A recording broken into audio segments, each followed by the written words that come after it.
so you don't wrestle as much as I did. You don't argue with your sales rep. You don't question the value of the company like I did. And you kind of like just hold firm, have long suffering.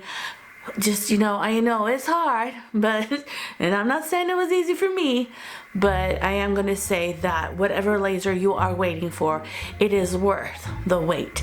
So let's talk about what you do when you wait. What do you do now?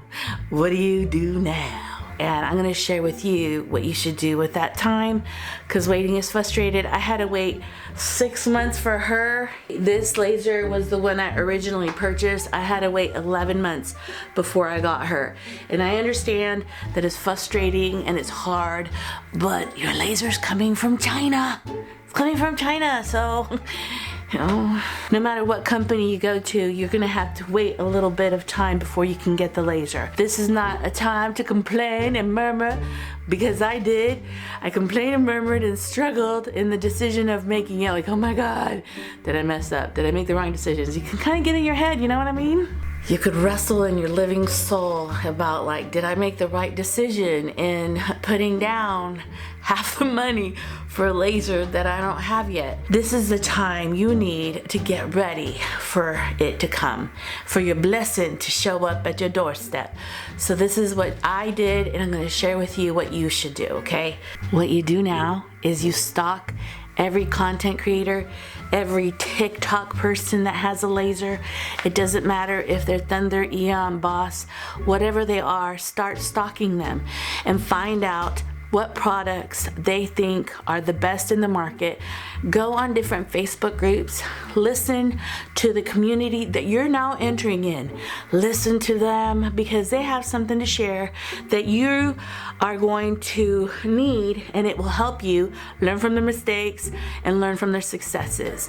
So start stalking content creators, quietly though. Okay, this is what stalking is for. I'm not promoting stalking, okay? But start watching everybody who has lasers. I went into lasering so differently.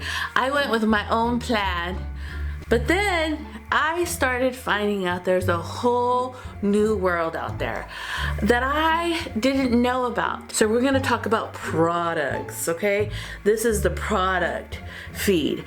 I ended up finding out that I needed things that I don't need for embroidery or quilting or for heat press vinyl, but every type of business needs certain products that help the creator or the maker or the product maker be successful. Make sure that you have a notebook and pad, watch the products that they use, and learn from them. I found out that you can make beautiful signs that are spray painted, and they say these are great for not hurting your finger.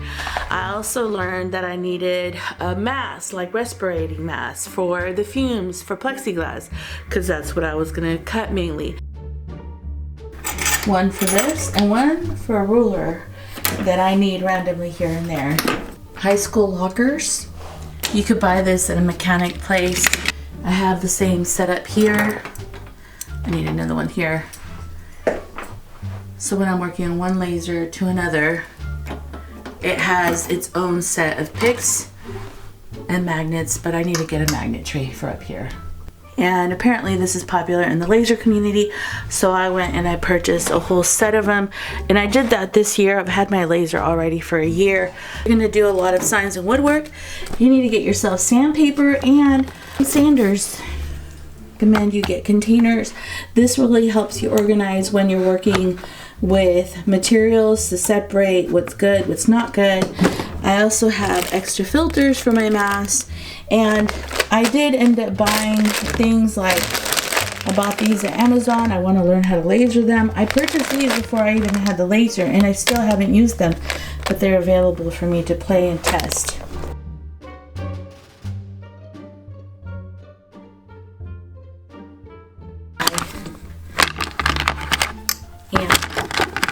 Purchase brushes, and you can't go wrong in buying containers at Dollar General or Dollar Tree. I also ended up purchasing different types of plexiglass and trying and getting a collection of plexiglass, so when I got my laser I could play with plexiglass. before I even had the laser, I started buying little boxes, small sets of tumblers.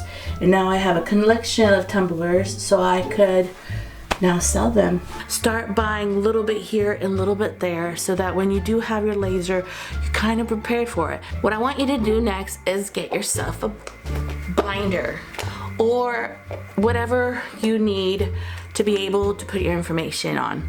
I have this binder and it's specifically for my Mira and for my Nova12 laser. I go ahead and print out any kind of information that is connected to either one of my machines. I printed out how to clean the lens, how to fill the water chiller, how different things that your company is going to share with you, information that is very vital and important to your laser machine. Make yourself a book where everything is in one place and you're not having to find where that website that you saw it last week is anymore, because you have it in a book. I also specifically have the whole PDF printed out for myself of how to take this machine apart. I have it. And the reason I have it is one day someone else is gonna have to take this apart and they're gonna have the book that has all the information on how to do that and also how to put it together. This book has information on how to clean the lenses, how to align the lenses. This is where I have it. If I open this booklet, it has information specific to my laser. So make yourself a book for your laser, your specific machine. I did a lot of this stuff when I didn't have a laser yet, because I wanted to be ready for when the laser came and have something to help me quickly figure this out. Now you're gonna need to think about where are you gonna put your baby. This is the time, that 11 months or 6 months that you're gonna have to wait. It took me a while to get this room cleaned out because I have a lot of embroidery. I do embroidery work initially in here with a heat press. So I had to figure out how to consolidate space so it wasn't so crowded. I also do jewelry, and so I had to remove a bench pin and move it into another space so that I had room for the first laser, my orphan baby. But then after I had my orphan baby, I had to figure out how I was gonna put Big Mama in here.